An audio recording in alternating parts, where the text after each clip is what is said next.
I think I'm a pretty interesting person, and a lot of people ask, what events define me? I'm not gonna lie, I have a lot of events that define me, good or bad. But I think that out of all the things I've done, like I've done a lot of things, like traveled to 25 countries, I hike once a year in the mountains for a week. I cook. I want to be a photographer at one point in my life. I think that the most important event of my life is the hike I took in 2017 in Huaraz. Well, why? First of all, once a year, we make a boys trip with my dad, where we go to the mountains, to the Andes Mountains, with our backpacks just to walk around, just to free out ourselves from society. Well, but why? If you're like capitalist and you see me all a lot based on like economics and money. Well, I think society has gotten into a point that it's all materialistic. People only focus on themselves. They don't care about the other people. They're too stuck in social media, looking at the devices. So when we go to the mountains, there's no connection. And basically, when you walk 8 hours a day by yourself for 20 kilometers, you actually learn a lot about yourself. Because you're exhausted, there's nothing more you can do. Only think about yourself and reflect. And there you learn.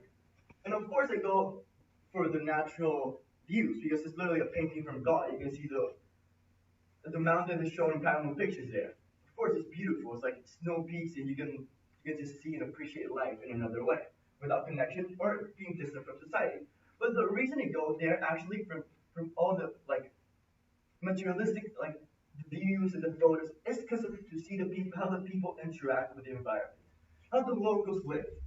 So back in 2017, I got on a bus, 10-hour bus with my dad from Lima to Huaraz. Lima is the capital of Peru.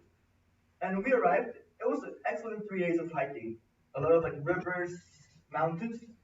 Now I could see the interaction between people. But I got too confident of myself on the third day. I started running. And in that third day, I fractured my ankle. And I started running, so I was alone. I left the group behind. I was around an hour from the group, so I had to wait. With all my might, I got a stick and tried to walk. But unfortunately, again, I think the astros were against me, and the stick broke. So basically, all the weight fell on my other foot. So I had two fractured ankles. And then I saw a guy with a donkey. His name was Juan. He was walking over the mountains. And I was like, and he looked at me and just helped me. But I said, well, why would a guy help me help lose his time? I'm going to put it clear. The people in Peru who live in the mountains barely have food to eat, have barely shelter. And as he helped me, he got me into his donkey. We started talking because it was a 2-hour walk to the main camp where I was sleeping and I was going to put my tent.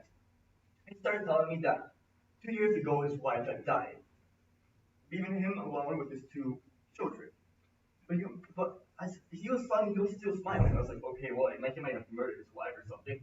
He might be happy, but he told me he had to take the role of the mother and the father for his daughters, which is pretty hard to prove. Because people who live there live a more primal lifestyle. So food is not hard to make in the Andes Mountains. So I just started asking questions. So why are you smiling? Well, he said like even though my wife died, I have barely food to eat. I'm still happy because I have a united community and I have my daughters who love me. So that made me think, oh, so why don't I think that way? I have all my healthy family members. I live in a nice house.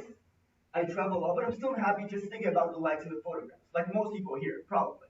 Because I think we're really stuck on what other people think and not what we have.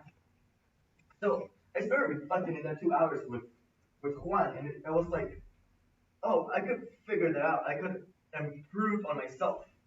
Because I could learn from someone who doesn't have nothing and still happier than me. And for me, like, that time I was really materialistic guy. It's like, how can a guy without food can be happier than me, who couldn't sleep, who sleeps in a tin shelter every day, who has like two daughters who eat barely one meal a day? How can that guy be happy? So then I learned that there's some things you have to accept. You always need to want more. Of course, you gotta be like a loser and just say, "Oh, I'm okay with what I have." But sometimes you have to be happy with the few things you have, the few important things, such as the few valued friends you have, family members you have, the guys that are always there. Because it's pretty important to know who's there for you. Like what? Who knows that this community is there for him, and his family was always there for him, and that's what makes him happy.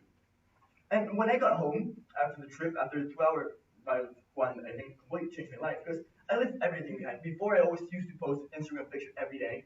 I was, oh my god, the likes. But that doesn't mean anything. Why does like define a person? I think a lot of people got to this point in life. And from that moment, I erased my social media. Then I started closing my social group. I wanted to have a small social group just to be around people I wanted to be around. I didn't want to be the most coolest kid because as one, he wasn't the most richest, he wasn't the most popular in town. He was just happy. He was happy with what he had. And what he had is a small community of 5,000 around him.